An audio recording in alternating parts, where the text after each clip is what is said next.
I've seen a tweet of yours. You said the Pistons just need to find their Pascal Siakam and they'll be all right. Mm-hmm. Who would you try and find that could play that Pascal Siakam role or help the Pistons maybe go on this playoff run, secure the 6th seed? Who would you trade for at the deadline to make that happen and to almost guarantee the Pistons a playoff spot? I don't think a Siakam level player is going to be available this time around, but I do think the Pistons are going to be active just before the deadline.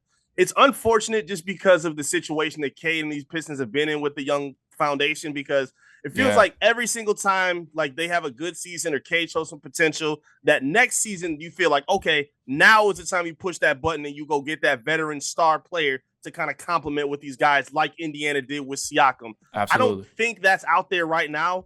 There's 2 names that I would love for them to go after. I think one is more realistic than the other. I think Utah is going to start blowing things up, and I would love to see Colin Sexton on this team.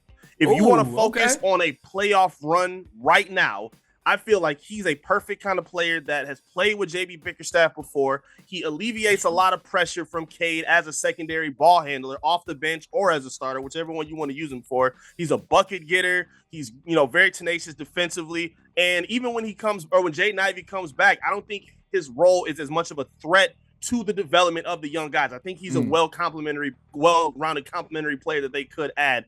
The number 2 guy I would love, and this is kind of just a pie in the sky guess, again, I don't think it's going to happen. I would love to see Cam Johnson on this basketball team. Thank you. I think the Nets are going to start blowing things up soon. They already kind of started letting Dennis Schroeder go. So I do think they're going to be in a position where maybe he could be, in those discussions. I think he will be traded. I don't think it'll be to the Pistons, but I just look at the way he plays, where they have Tobias Harris, who's, very sound as a veteran. Back and he's forth. So streaky, so inconsistent. And Cam is just the well-rounded young version that is everything that you can rely on a night-to-night basis as a 3 or a 4. Yes, I sir. would love to see him on this team. He wouldn't take away any kind of reps. He's getting better at creating his own shot as well, too. So those are my 2 names. Again, the Siakam deal, I think maybe be another year away once Ivy and everybody else is healthy. But I think those are 2 names right now that they could focus on to maintain that playoff race rush right now. Okay, that's valid. So I love the Cam Johnson. I've been all over that. I've been thinking that's been on my brain, and man, I'm hoping that happens, because I feel like he's one of those guys too where he can easily assimilate into the game plan. Like, he's not gonna come in and you got to be like, hey, whoa, we got to stop everything we was doing and we got to change the way we do it. No, and Cam play defense. And one of the things I noticed with the Pistons is we can finally keep up with teams scoring the ball now. But damn it, sometimes our defense is just awful, man. Like, sometimes 1v1 wise, sometimes it's so bad. And I noticed like we struggle playing against stretch bigs and bigs who can shoot the shot, because when we got Stu guarding a 5, I mean, you just look at the Pacers game the other day, like Siakam and Turner, like those guys can stretch the floor, and it's tough on our bigs with Duran and Stu just having to chase those guys all around the floor. Then it leaves the paint exposed. And like, man, I love them to death. I love our shooters. But man, they are just shooting. They're not always 3 and D. Sometimes they're just 3. Right. Like, sometimes they're just 3. So I think adding Cam Johnson to that would definitely help on the aspect of just being another elite perimeter defender and a guy who can, keep guys from just easy buckets getting to the paint. Because when we play those stretch bigs, man, it really opens up the floor for a lot of the guards to go around us.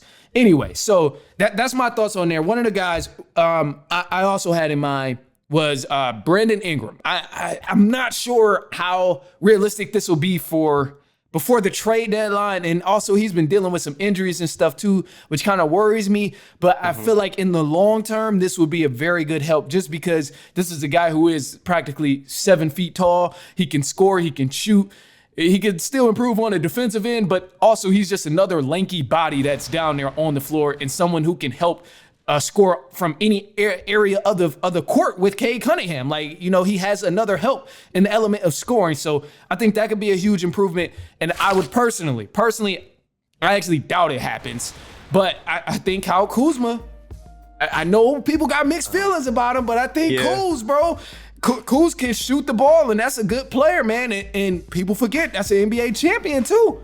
So I'm like, man, it's tough. But we talk about all these people of who can the Pistons get, but the thing we leave out and the thing we forget is the Pistons got to give up somebody to bring in more pieces. So I want to hear from you. If we do make any of these trades happen, the Cam Johnson, the Brandon Ingram, Kuz, all of these other people, even the Colin Sextons, like you mentioned, who would we give up to make sure these trades happen without giving too much?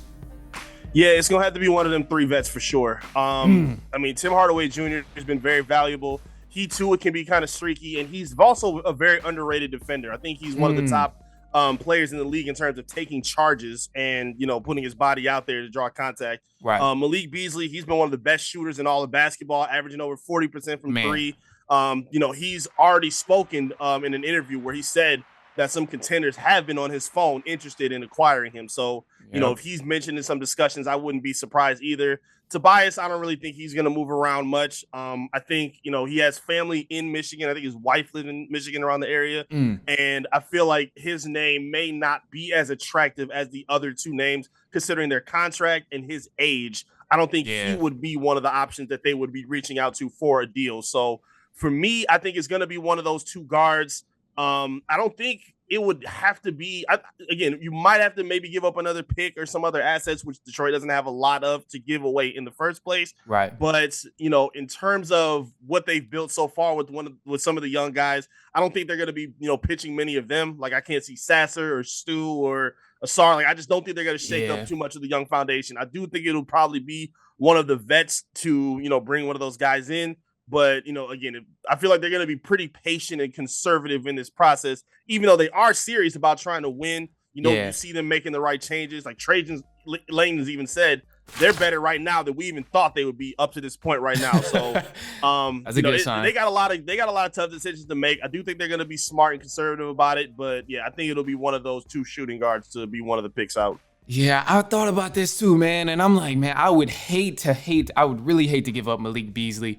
Yeah. Just because he's been so solid this year, man. I mean, when Pistons down 12, down 15, he'd come in the game, hit 3 threes, and it's like, all right, we back in striking range. Like he's been doing this, I think, all season, and man, he's been playing really good. And same with Hardaway too. He had his games where he's just on fire, doesn't miss anything, and these 2 guys have really helped turn around the season compared to last year. And it would be tough to get rid of one of them if both of them to bring in another elite player, but it also may be worth it. But I'm like, I struggle with that. But I mean, that's good to know to think of, like, if we are bringing in elite talent, I guess those would be the only options. Because in my head, I was thinking maybe a Stu or Duran might have to go if we are trying to bring in another person. And depending on who it is and who we're getting, maybe I will be okay with that. But I just want to pick your brain a little bit. How would you feel about that? I still like Duran's upside. I don't think I would give up on him yet. He can be a little frustrating in terms of his defensive focus. Like you said, you were talking about the stretch bigs. Like that has been his biggest problem. Yep. Defending without fouling and defending against stretch bigs who can shoot and put the ball on the ground. Yep. Like we've seen Vucevic with Chicago go off for 30. Man. We've seen Porzingis and Horford torch him. We've seen Miles Turner. He had 8 threes the last time he was at LCA. Like that's a very well documented problem. And unfortunately, granted, I like Isaiah Stewart. I wouldn't mind his name being pitched around as a trade piece for the kind of players that we're talking about, because again, a lot of the players talk about, they always call him the heart and soul of the team, the heartbeat. They vibe with him real well. He's a great chemistry guy, but he also makes a lot of mistakes, and he does limit you to some extent offensively as well. Absolutely. He's a very good defender. He's a bit undersized though. Doesn't really have his ability to create his own shot, which, kind of makes things a little tough. And as we know with Cade and Jaden Ivey and even Asar as well, they like throwing lobs and playing above the rim. And that's why Duran, I think, has so much, value with this team in terms of how they play offensively and defensively. Like when they create stops and they go run out in transition, they're looking to throw lobs to him or anybody else that's running. So, the tough business part of the game is definitely going to have to pick their brain and pick their heart. It's going to be sad in the locker room, but again, you can get a guy that'll sweep through like Cam Johnson, who's somebody that you can consistently build with for 3-4 years down the line. Yeah. I think they'll get over it down, as sooner than later. I think it'll be worth it. So I have this thing, and then I'm going to get to your audio clip because I told you I got this audio clip for you that I definitely got to play. Okay. But the first things first, and I'm gonna just try and sneak this in real quick. I didn't even plan on asking this, but in my opinion, bro, Jalen Duren is really giving me Andre Drummond vibes, and I don't know if I like it. I really don't know if I like it because I get, some Pistons fans are like, die hard for Andre Drummond. He was amazing. He was a double-double machine. Yes, he was, but the dude also had no offense when he was in Detroit, and he still doesn't really have offense. Can help you out if you have a team that's already put together because his only job has to be rebounding. But in a situation with the Pistons where they need more scoring and they also still need the defensive end, it bothers me that Jalen Duren's offensive side is not developed yet. So with him, still being very, very young, it's something that I'm like, I got to see this in the next year or so that he's having some sort of offensive impact outside of catching lobs, or else I'm going to want him to be gone.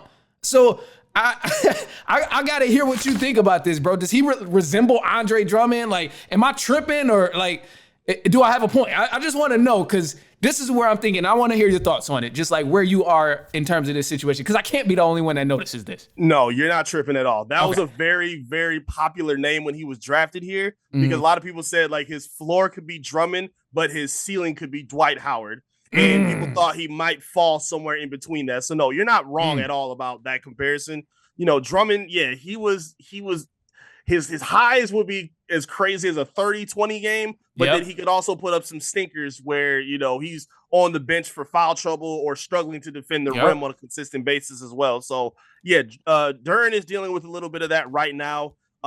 Looking at how his game was in Memphis, he had a lot more of a polished, physique and, not a finesse game, a more power, like rim rocking game where he was playing like Shaq in college, where if I'm in the paint, I'm going at your head. Like there's nothing you can do about it. But it feels like a lot of times now their offense, I mean, obviously he's not getting a whole lot of touches on the block. So where he could like maybe expand away from getting comparisons to like a Drummond, who also didn't have much of a game on the block.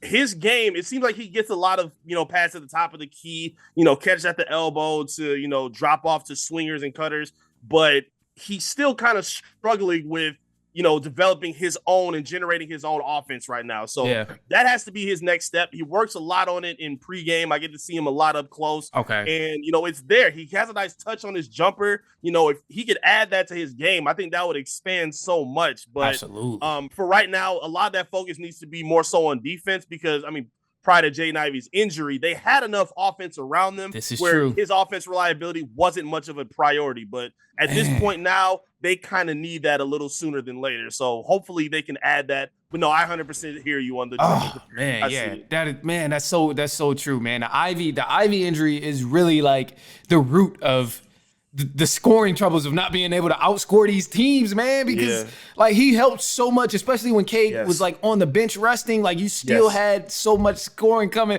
Like, man, it was, that's rough. And I guess that's a great point because with no Ivy, now you are looking at other people like, hey, are you going to score? Like, what are y'all doing out here? Like, Tobias, cook up something. Like, come on, man, I need y'all to, like, you start looking at other players like, hey, cook up. When Ivy was the guy who could cook up, but it just so happens that he's down right now.